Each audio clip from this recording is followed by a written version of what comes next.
September 15th, 2022. I walked out of my office for the last time. I was 62. I had $680,000 in retirement accounts. I'd done the math. I thought I made it. I'd saved 12% of every paycheck for 35 years. I paid off my house. I ran retirement calculators. Every one of them said the same thing. You're good. 2 years later, almost to the day, I was back at work.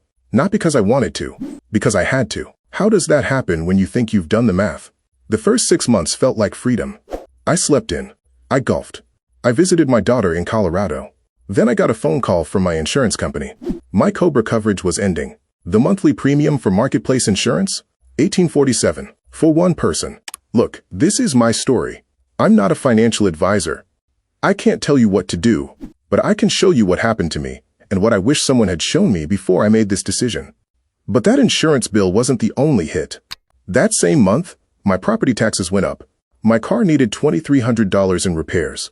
Groceries that cost me $110 in 2022 were suddenly $145. Small things, but they compound. Month 18, I ran the numbers again. At my current burn rate, my money would last 14 years. I'm 64. I could live to 90. There are 3 costs that destroy early retirement plans. Most people calculate one. Remember that question. How does someone with $680,000 end up back at work? It comes down to 3 costs. I'm going to name them, but I won't explain them yet. Because the order matters. First cost, the gap years. Healthcare before Medicare kicks in. Second cost, timing. What the market does in your first 3 years. Third cost, the invisible one. The one nobody warned me about. I knew about cost number 1. I'm on Medicare at 65. I retired at 62. 3 years of private insurance. I budgeted $18,000. Reality, $22,164 in year 1. $23,500 in year 2. Small miss, but already behind. But here's the one I didn't understand. 2022 was a down market year. The S&P dropped 18%. I was withdrawing money to live while the market was falling. I had to sell shares at the bottom. Same amount of living expenses. More shares gone forever. And the invisible killer? 2022, 8% inflation. 2023, 4.1%. Sounds like it's slowing down, right? Wrong. It's cumulative. A $100 grocery bill in 2022 is $112.41 in 2024.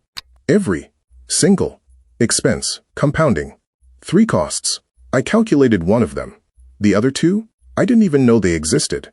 At month 18, I did something I'm not proud of. I called my old boss. I asked if the position was still open. It wasn't. But there was a contract role. Part-time. $32 an hour. Less than half what I used to make. The question that kept me up at night, was this preventable? Or was I statistically doomed? So I did what I should have done before retiring. I read academic papers on retirement failure rates. I found a study from Wade Pfau at the American College. It's not about how much you have. It's about how much you spend relative to what you had. Cost number 1, visible. Healthcare gap years everyone knows. Cost number 2, predictable but ignored. Sequence risk. Down markets in early retirement years. Cost number 3, invisible until it's too late. Inflation creep. The silent killer.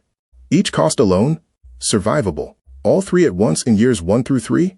According to retirement research, many early retirement plans fail under these conditions. Financial planners use the 4% rule. Withdraw 4% of your portfolio per year. It should last 30 years. I had $680,000. 4% is $27,200 per year. Sounds doable, but here's what they don't tell you. That's not your spending. That's your withdrawal after taxes, after healthcare, after everything. I needed the 85% rule. Nobody told me it existed. Let me show you the math I should have run.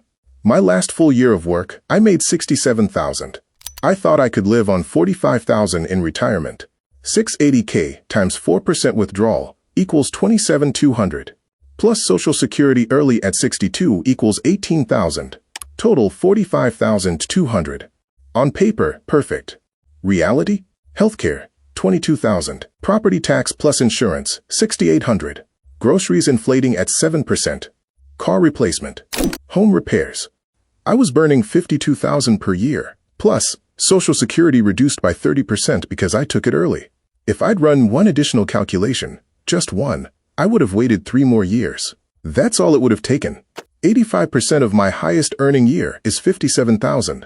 That's my actual lifestyle cost. Healthcare alone at 62 is $22K. Add 3% annual inflation buffer, $59,850 needed per year. To generate that safely for 30 years, I needed $1.1 million, not $680K. Compare that to my friend. Same age, similar income. He wanted to retire at 62 too, but he ran the 85% calculation. He waited until 65. 3 additional years of earning, saving, compounding, and qualifying for Medicare. His $720K at 62 became $895K at 65. Plus, full Social Security, no early penalty. He's been retired 4 years. He's fine. I'm working part-time. So what do you do if you're staring at this same choice? 55, 58, 60, and you want to retire early? I can't give you financial advice, but I can tell you what I wish I'd known. This is a checklist I built after going back to work. Talk to a licensed planner about your specific numbers. Here's what many financial planners look at. Calculation 1. They often start with your highest earning year. Many use 85% of that as a floor, not a ceiling. Calculation 2. They add healthcare costs until Medicare. If you're 62, that's 3 years. $1,800 a month minimum. $64,800 total. Calculation 3. They factor in an inflation buffer. 3% per year, compounding. Over 10 years, prices typically rise 34%. Your spending is likely to rise too. Calculation 4. They calculate portfolio needed. Your annual spending times 25 equals minimum portfolio in many models. Example, 85% of 60K equals 51K per year. Times 25 equals 1.275 million. 85% of your highest earning year. That's the floor many planners use. Not 4% of your assets. Your actual lifestyle cost, plus healthcare, plus inflation buffer. That's what they call the 85% rule.